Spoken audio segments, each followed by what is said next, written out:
Hi! People keep on asking me, can you do a tutorial on Sketchbook? I'm like, of course, I'm gonna help you out. Relax. So, what do you need to know to use Sketchbook? First of all, you need Sketchbook. Here's Sketchbook. Secondly, you need a pen. Here's pen. Start trying. There you go. It's that easy. I just taught you. You are welcome. Anytime. Anytime, my friend. Alright, that was a joke, of course, because I want to talk about Sketchbook Pro. Namely, Autodesk Sketchbook Pro.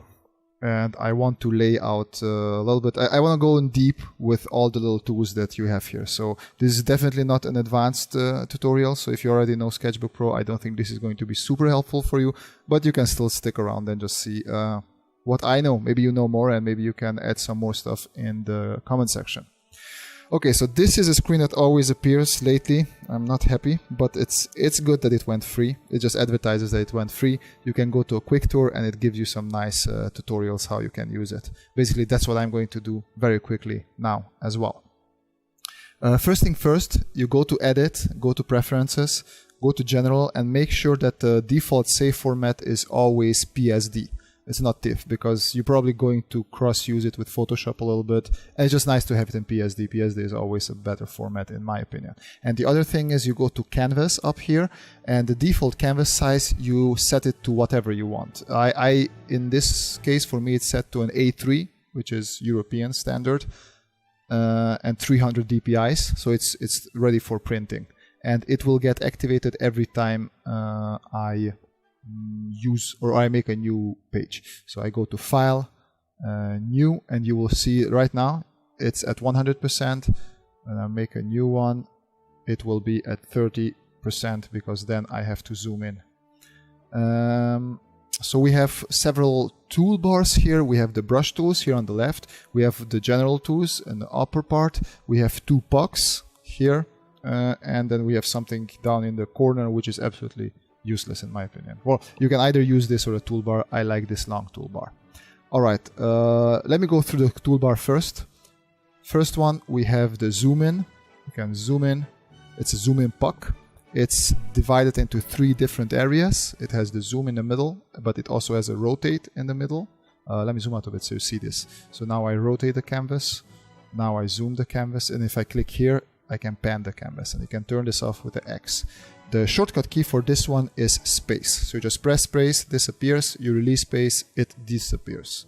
Zoom in, rotate, and pan. The next one is selection tool.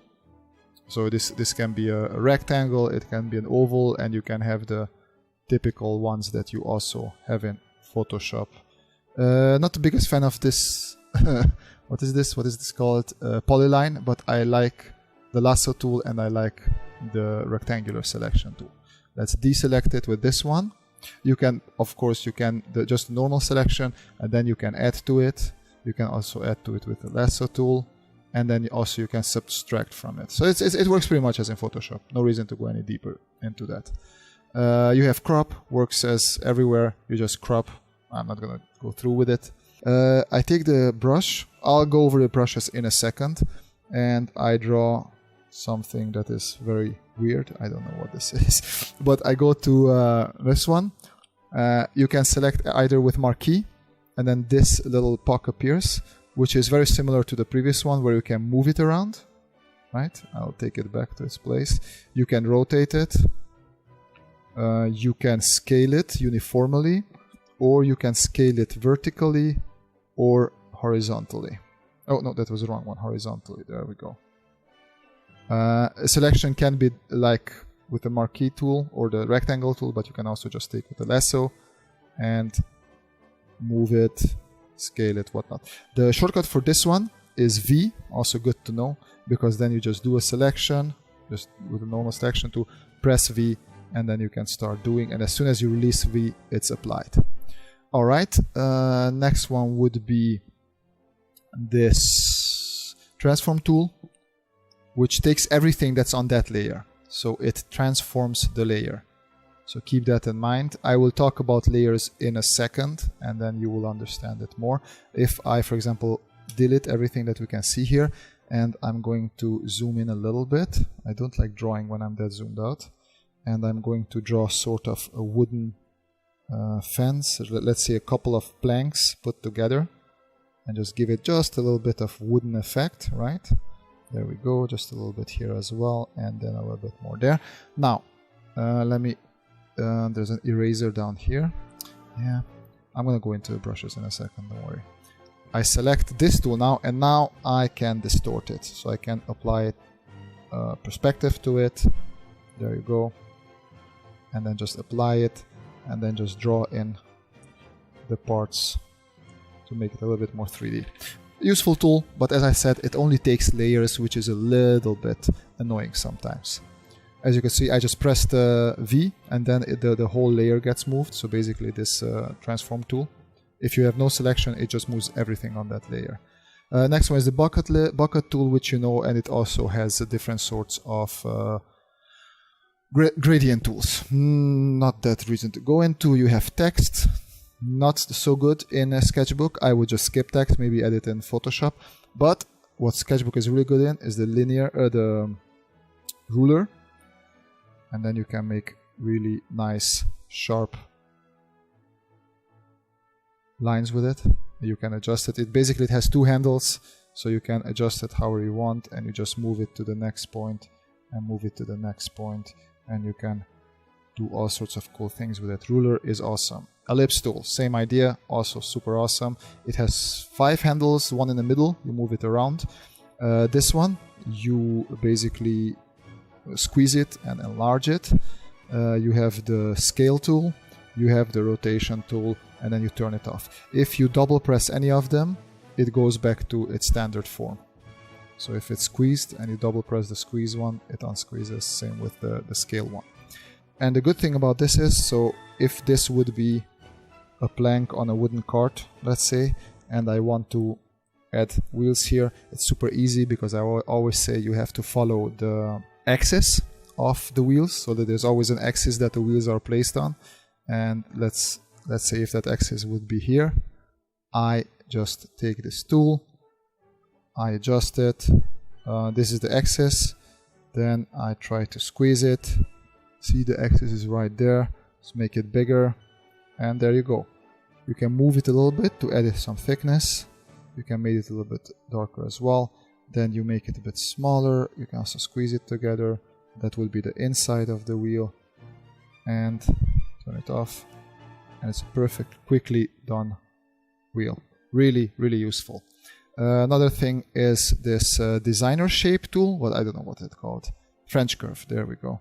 It's, for example, when you draw cars, and you have these really nice curves for cars that I am not good at drawing because I'm not an automotive designer. But this is really useful if you want to make these curves nicer.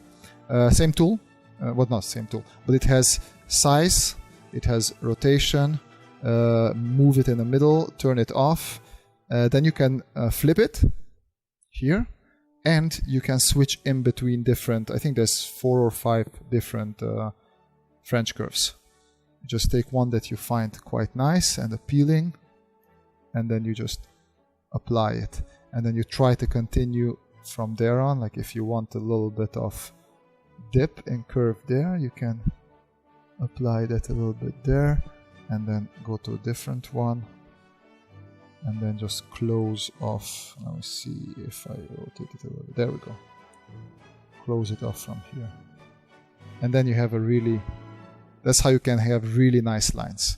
From here on we have the perspective tools. I talked in perspective in previous videos, so there's no reason in going in one perspective is, but we have the 1-point perspective, where everything converges into that 1 point. Really, really helpful, because you can also build everything quite fast, but it is 1 point. What I like much more though, let me clear the page, select all and just delete, is the 2-point perspective. Watch out not to make it too well, technically, no, don't watch out. It's basically, you have your horizon line, you have your 2 horizon points. What is convergence points? Damn, I just forgot what they're called. But you guys know I already said this in a video. It's a perfect help. It can help you quickly build 3D elements. You can also make them float in the air.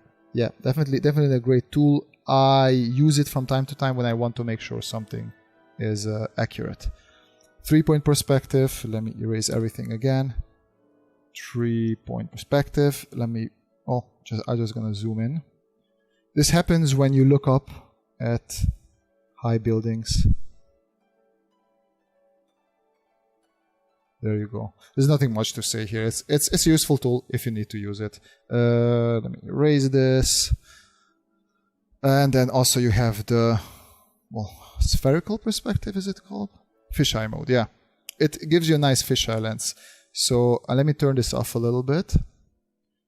If I wanted to draw some, those Scott Robertson sort of trucks that are nicely bent. Let me do a quick sketch here.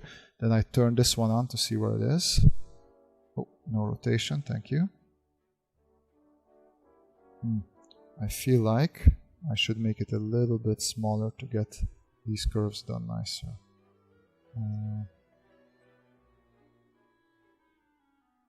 There we go. So here we go. Let's make it a bit smaller. Zoom in. So this is going to be very forced, I feel like. But then it might look also a little bit like Jinji, I think he's called. He's not going to look necessarily like Scott Robertson. But you guys, I hope you see what I mean. You can really do these nice, crazy fisheye lens drawings, and then just switch and fill in these. And nothing with. Okay, so this is a really nice and cool tool that I like to use from time to time. Then you have the what is this? A symmetry, which is basically good if you want to draw anything that's symmetrical. I did quite a couple of signs lately, so for that you needed like 2 posts on which it's standing, and then just design the area where there's going to be some writing. You can make it some Viking-y, and since it's Christmas, we can add some sort of minor Christmas decoration there. What's nice that you can also use the ellipse and the ruler tools here. So if I want to draw an elliptical area here, it will add it to the other side as well. That's really cool, really useful. You can also do it, of course, horizontally, and you can double them. So like horizontally would be like this, right? But if I double them, it does everything at the same time. So you can go in crazy calligraphies here. Kaleidoscope, sorry, not calligraphy. Let me erase all of this, and because there's also this craziness. This is great if you want to do, for example, I'm going to rotate this a little bit, people who do car design, and you want to do, not a fender, what is it? What does the car wheel have? Well, we will remember soon, I hope. There we go. Let me turn this off. And now let's say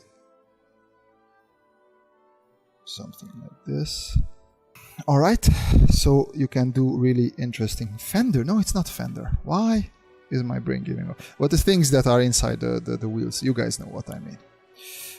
Alright, go away. This is a cool tool if you want to have a more control over your line. So you see there's a little bit of lag between what I draw and when it happens, so you can control your line quite a bit more. Another really cool tool is this, what is it called? Predictive stroke. So if I want to draw an ellipse, I can draw it by hand like this, or if I apply this one, it will make it, it will close it and it will snap it. If you see, perfect ellipses. It makes it nice. Love this tool. These are not important, just lines and thingies that if you want to sketch, you're not going to use this anyway, so I wouldn't worry about that. But the next are the important tools again, which is layers. We have our layers here. You press and pull, then you have add layer. I'm going to add a new layer, and then this layer you can delete. You can also hide it, you can lock it, you can merge it down, or you can merge down all, and you can of course rename it. I'm gonna delete it in this case. If I make, you can also just swipe up, then you make several of them. You can add a folder, And then you just, with this, from this little up and down thingy, you can move things into the folder, and then the folder you can close, you can hide it. It's basically works the same as in Photoshop, if you are familiar with Photoshop. You can import images. You can also just copy paste it in. It's not necessarily there. And this little bar that you also have on each layer, if I draw something here, there we go. This little bar is the opacity bar. And you can also lock the layer so you only draw on the pixels that are already present. These were layers. Let me, the brush tool here, so you can see this one here appear and disappear when I push this. Since I'm there, I can also talk about the brushes a little bit. You have these are the different brushes. This is just a pencil brush. Then we have a soft brush or airbrush.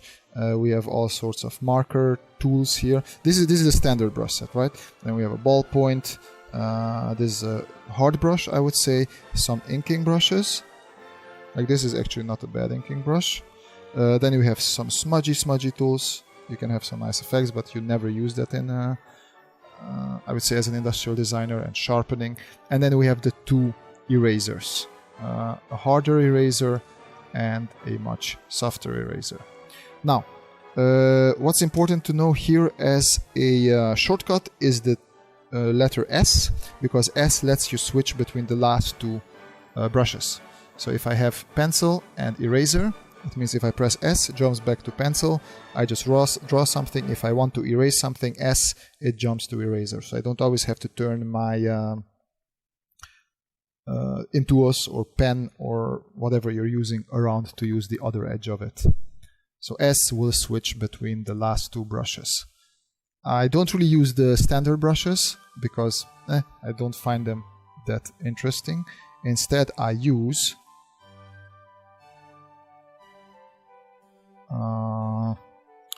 Hudson Rio brushes. I'm just going to show you the two because you can get all of these brushes from Sketchbook Pro.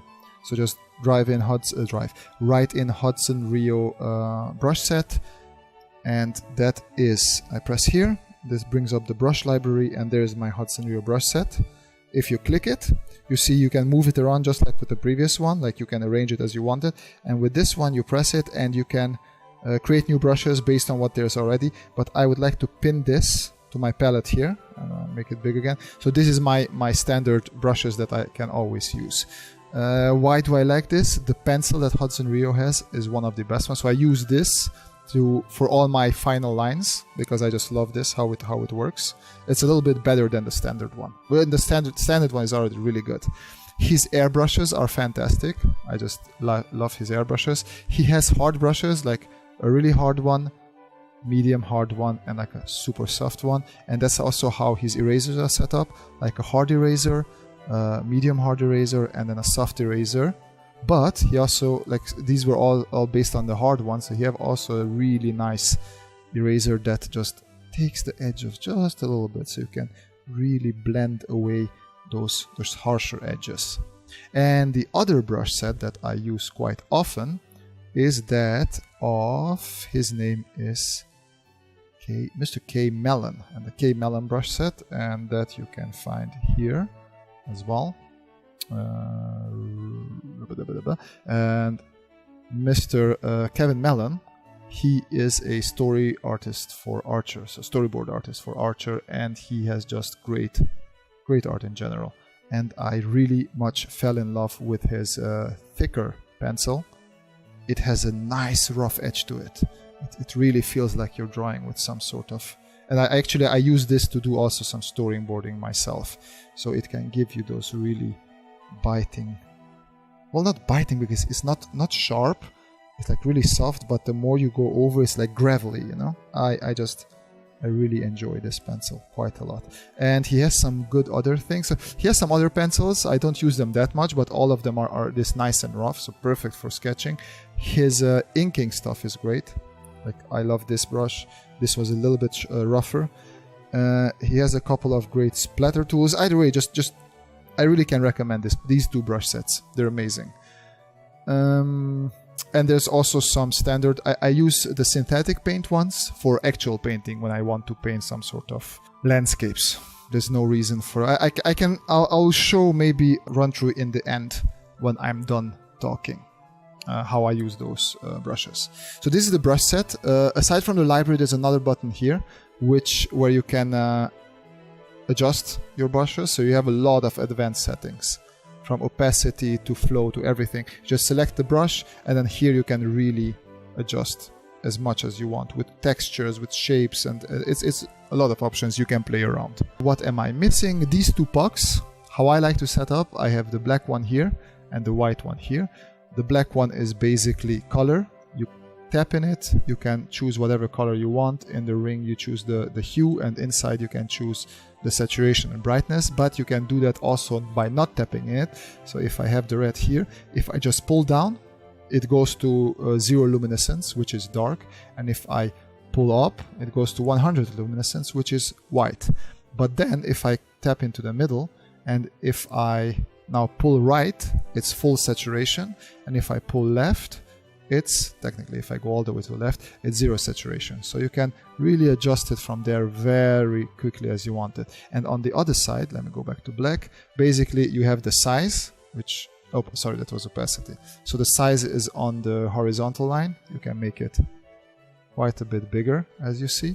You can go also down again, so nice and thin.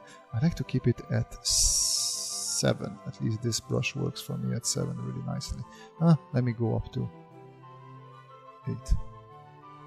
All right, and if you go up and down, that's the opacity, so you can make it much less opaque, and you can work over and over again, or you can put it up to 100. So these were the pucks. They are quite useful. So what I forgot to say, you have a color wheel here where you can pick your colors, basically the same one that you have here as well. You can pick your colors here, and you also have a couple of swatches, right? Yes, swatches that you can paint with. You have the color picker, which is basically Alt, works the same as in Photoshop. The Copic library, which is basically a whole bunch of swatches. It's Copic's colors. So you have the designer one and Illustrator ones. I work more on the designer ones, and mostly with the grays, which is the cool grays, warm grays, and then you have the toner grays and the neutral grays. So if I have, let's say, a dark box, let me zoom in for this one. Bam. There we go. A dark box.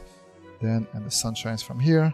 I'm going to take my C2, and with the brushes, what I don't know if I think it's standard. It should be standard with Sketchbook. I take the thick part of the Copic marker, and I just start painting this part in, right?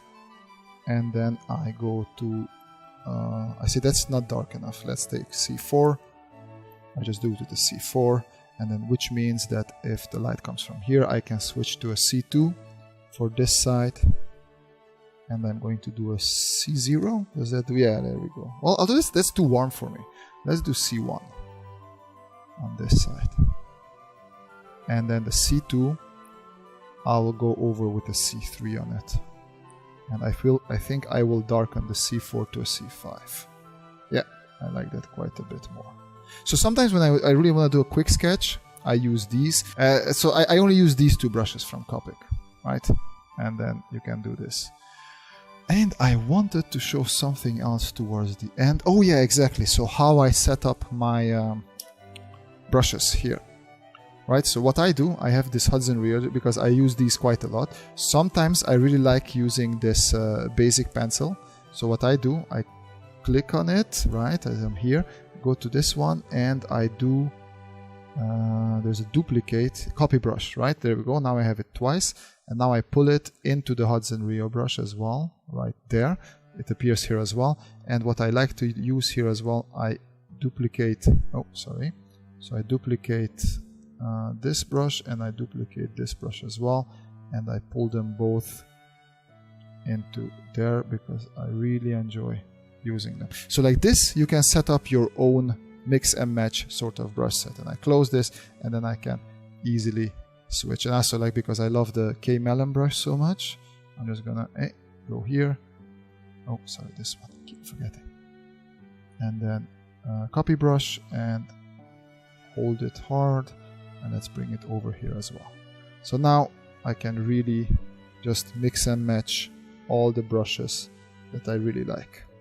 But yeah, this is all I wanted to show you this week. Next week in part 2, I am actually going to show you how I use these tools. So stay tuned for that.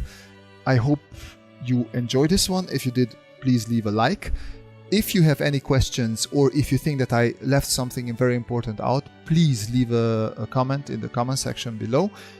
Don't forget you can follow me on Instagram, where I post quite regularly. But most importantly, wish you a great day and great week, and see you folks next time. Bye bye.